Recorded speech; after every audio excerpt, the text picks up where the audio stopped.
Hello, welcome to this session. Thank you for joining. My name is Mathis Schneider. I am Chief Innovation Officer to the French Ambassador for Digital Affairs at the French Ministry for Foreign Affairs. Before starting, a couple householding elements. First of all, you have to know that I have absolutely no way of seeing you. So if you have any questions or pieces of feedback, please use the chat box that I'm told you have on your screen. Catherine, our greeter, will forward the questions to me at the end of this session. This session will take place in English due to the international audience of the Paris Peace Forum. So this session is about information manipulation. We aim at bringing together and reinforcing all of those who work to fight information manipulation. You are certainly more familiar with terms such as disinformation or even fake news. However, they cover only a subset of the types of attacks that foreign state and non-state actors can leverage to divide societies and disrupt democratic processes.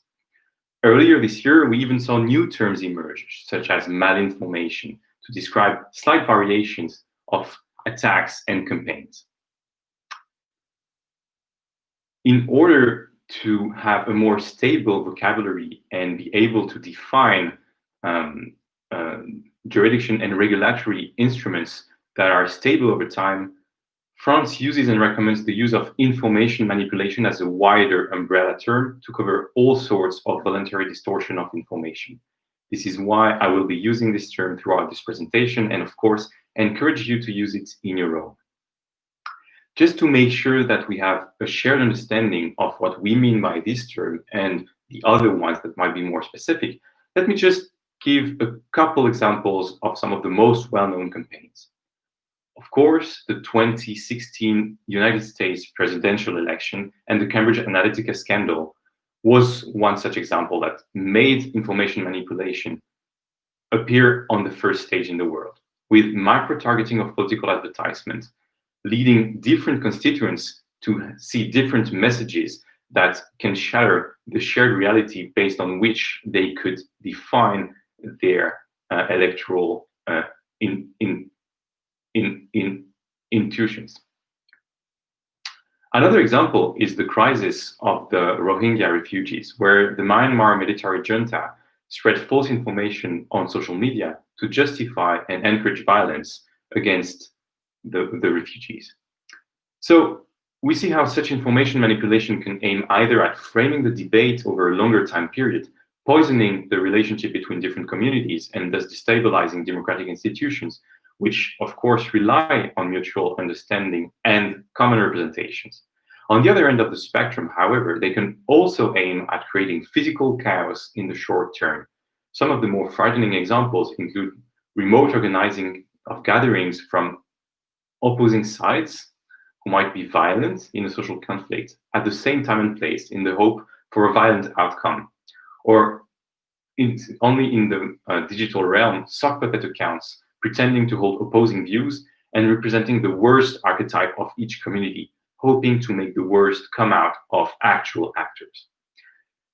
My team aims at decreasing the frequency and impact of such attacks. We do that through three different levers.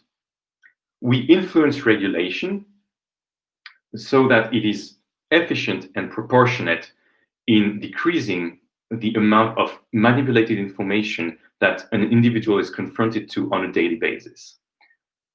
We also federate actors who already try to counter and fight such information manipulation on their own terms, with their own means, whether they are within or outside of government, no matter in which country they are based.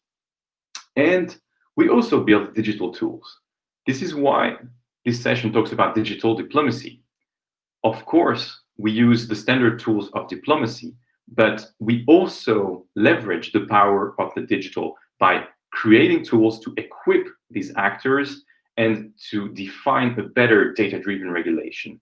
So each of these three different pillars feed each other, with regulation being informed by the results of the tools that we built, but also by the insights provided by the community that's gathered around them.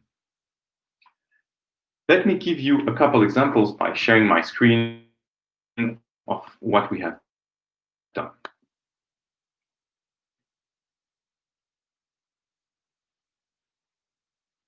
It might be a couple seconds before you see my screen.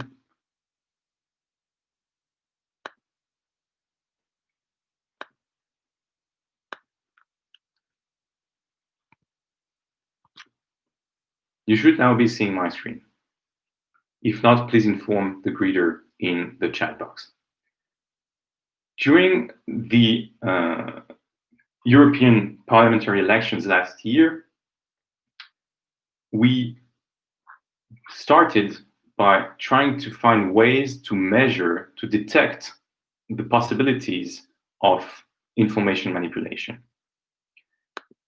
Not only did we use the standard diplomatic tools such as physical gatherings, where we brought together actors from research, private sector, industry, but also NGOs and public actors.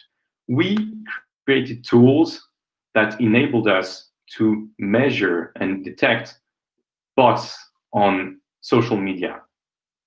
There were already tools, however, by creating our own, we were more able to get certainty on the probability of these sock puppet accounts being abused.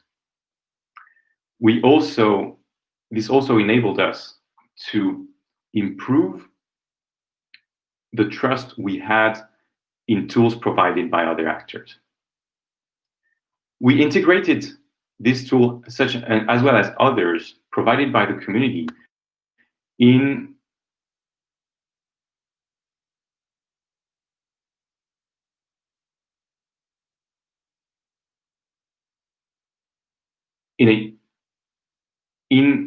a tool that managed to bring together actors, no matter where they came from, to work together in detecting and qualifying content that might be part of an information manipulation campaign. By bringing all these actors in the same virtual room, we were able to get them to collaborate across silos and across jurisdictions. We also were able to observe what they were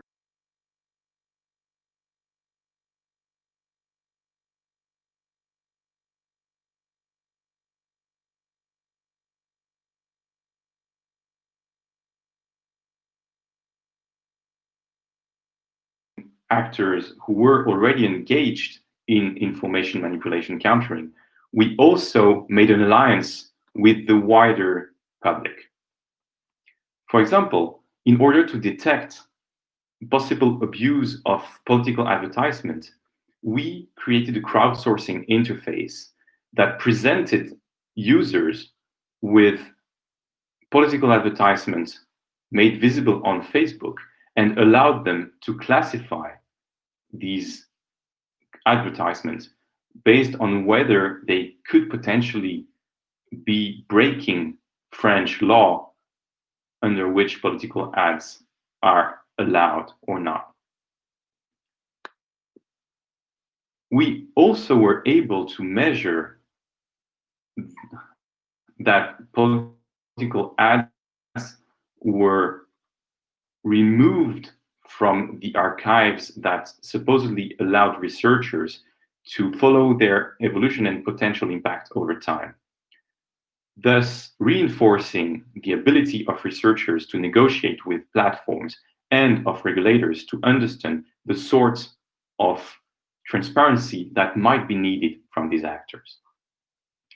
Once again, diplomacy on its own could mostly have reflected and reinforced messages that would have been put forth by other actors. By bringing in digital capacity in our own, we were able to also reinforce these other actors. All of this learning we consolidated in a public collaborative encyclopedia, making sure that our learning was reusable by others, that we were creating a common ground in order to better collaborate over time and over jurisdictions. One of our most important insights is the viewing of these campaigns as vulnerabilities. Indeed, we consider that the tentative of abuse of means for disseminating information will always be there. There will always be adversarial actors who try to influence and abuse social media platforms or other sorts of media. Trying to counter each and every campaign is a lost battle. While we should create capacity to do so, we should make sure that we fix in the long run the vulnerabilities that enable them. For that, we collaborate with civil society and with existing frameworks that do try to consolidate all the different vulnerabilities. We base our actions on such frameworks. By listing the vulnerabilities, we are able to define and suggest regulation that might fix part of these vulnerabilities. For example, through our contributions to the Digital Services Act and other upcoming European regulation, we are able to measure the impact through the closure of vulnerabilities. We also federate actors by disseminating and spreading funding opportunities that reinforce those actors who already try to fix the vulnerabilities, and by reinforcing collaboration between them. We also build additional tools, such as this tracker of terms of services. Here, we record each and every change of the main services that are provided by digital actors. By tracking how these terms of service and other contractual agreements evolve over time, we are able to detect and measure changes in these vulnerabilities, potentially encouraging those who close vulnerabilities and identifying those who go against their commitments. For example, mid-August, we were able to detect changes in how the Google Play Store reviewed apps in their Android App Store. We were thus able to detect the closure of some vulnerabilities that existed on disinformation, but also on privacy, cybersecurity, and hate speech.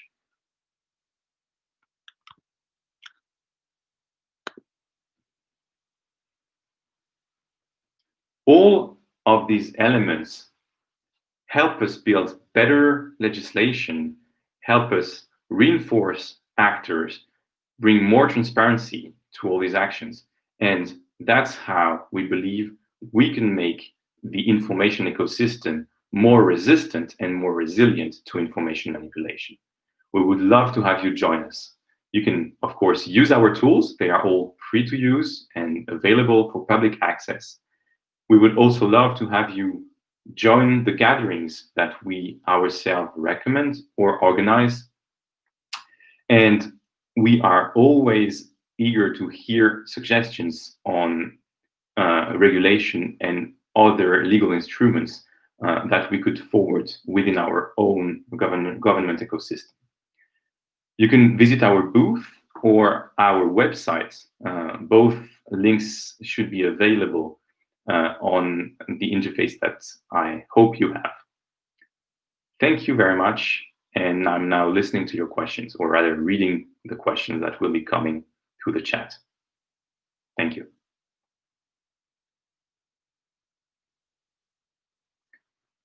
So there are many questions in a single message. Let me try to address them. So, do you work with digital giants on this issue, such as Facebook and Twitter? If so, in which way? These actors are, of course, always here. So we work with them through direct exchanges. But depending on the issues we might be discussing with different parts of these companies. So we have direct connections with some of the data access teams in order to help them better understand the needs of researchers and public institutions. We also have, of course, discussions with public policy representatives of these platforms, especially in times of crisis, in order to define the best way of action when reacting to a specific campaign. For example, during the European parliamentary elections, there was a leak of personal data from a candidate, and we were able to have direct discussions with them in order to limit the spread of this information, which might have influenced the outcome of the elections. Beyond such active collaboration, of course, we also have these actors as part of our standard course of action, as most of the regulation and the influence actions are actually in part aimed at helping them do the right thing for the information ecosystem, even though it might not necessarily be the best for their own financial interests. Can you give an example of such a vulnerability? Of course, for example, the abuse of political advertisement, as I mentioned earlier, with the most well-known example of Cambridge Analytica. So political advertisement is allowed under some jurisdictions, but usually does not mandate the ability to give tailored messages to each and every voter. This is a vulnerability. If we are not able, if there is no way to see which message was delivered, then there is the risk for a candidate or even a passerby to influence the election by pushing voters towards a certain candidate without the discourse that influenced them towards this vote actually reflecting reality.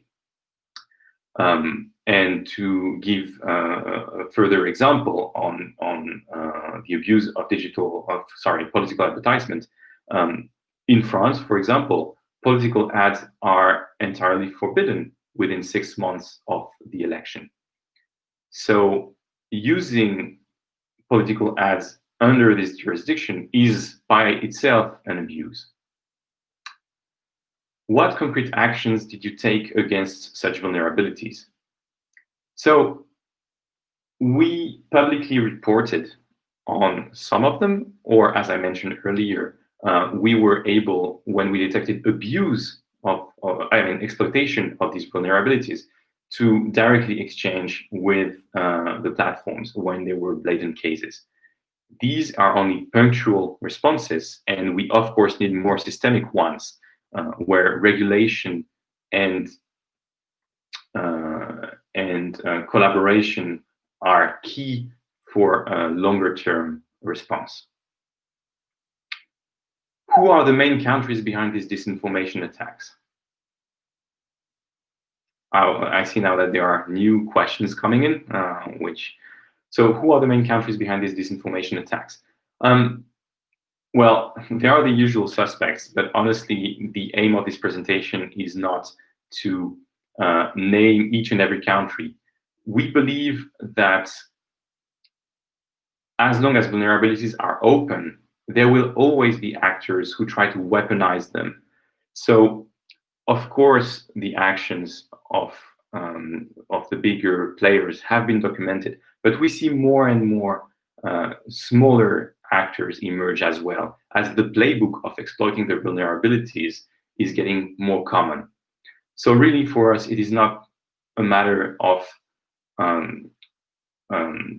pointing fingers at specific countries, but more at cleaning the information ecosystem and making sure that no matter which emergent threats we encounter, we are able to increase the cost of such attacks and potentially even make some of them impossible. Another question is, could you further elaborate how do you cooperate with legislators? Being within an official ministry gives us ability to directly answer to some of the legislative inquiries at European level. And of course, through our interministerial work, we are able to push some elements in national law as well.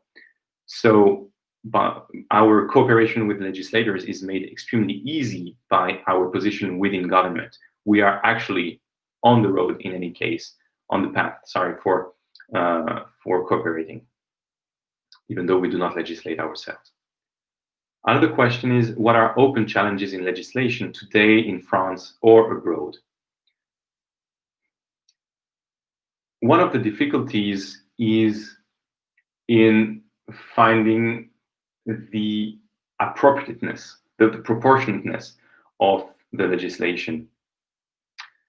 We need to make sure that we keep separate cyber attacks, which already have a legal regime on their own, from hate speech, which has different interpretations depending on the jurisdiction and yields different sorts of moderation reactions, from information manipulation, which we believe should be kept entirely separate from these others, as speech that can be manipulated is not necessarily illegal, nor does it rely on abuse from cyber attacks. So even though in actual campaigns we will probably, and that's what we observe, see a mix of these three different types of abuse of the information ecosystem, we want to make sure that we can keep the existing doctrines separate from the emerging ones.